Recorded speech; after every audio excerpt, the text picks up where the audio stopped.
балалар? Сәлеметсіздер. Балалар, қазір жылдың қандай мезгілі? Көктем мезгілі. Көктем мезгілінде қандай өзгерістер болады?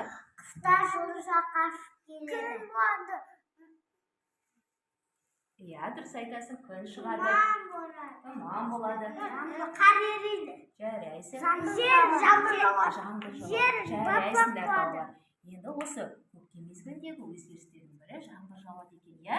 Ол жаңбыр қайдан пайда болады? Тамшылары қайдан пайда болады? Соны білу үшін біз бүгін зерттейтін боламыз. Балалар, зертханаға келгенде сендер қауіпсіздік ережесін білесіңдер ме?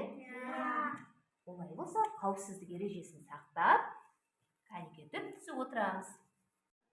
Күн жылыну әсерінен біздің өзен көлдеріміз буланып, ол ауаға барады екен. Біздің көзімізге көрінбейді. Ол ауаға барып, аспанға ұшады. Одан не пайда болады? Жаңбыр пайда болады. Ол барып бұлтқа айналады екен. Бұлттан шығып, ол бізге жаңбыр болып жер бетіне жауады, иә балалар? Олай болса, осы буға айналғанын біз көру үшін кәнекей ыдысымызға ыстық суды құйып көрейік. Балалар, бұл ыстық суды біз столымызға жақындауға болмайды. Енді ыстық суымыздың бетіне табақшаны тәрелкемізді жауып қояйық. Ыстық су балалар буға айналады екен. Ал кәнекей ашып көрейікші.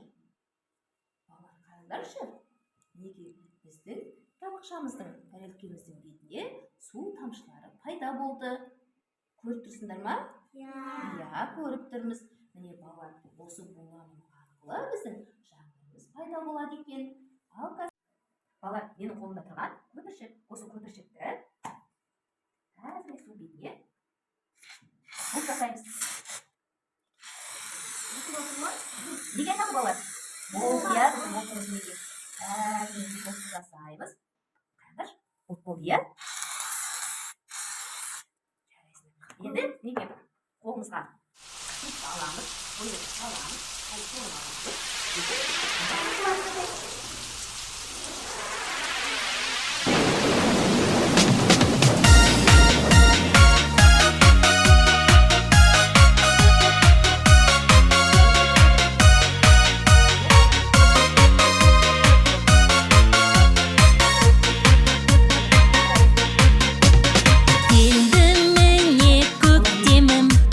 жердің жүзі көктеді, ақ жаңбырды сыйлады. Жаңбыр жауса баласын қорғайды, бұршақ жауса басын қорғайды. Судан. Иә, судан пайда болады екен. Өзен-көлдегі сулар, өзен-көлдегі сулар буланып, аспанға ұшады. Аспаннан бұрт шығады да жаңбыр жауады. Жарайсың. Жаңбыр жерге осылай жауады екен. Балалар, бүгінгі тәжірибесіне қызықты болды ма? Иә. Қатысқандарына көп рахмет балалар.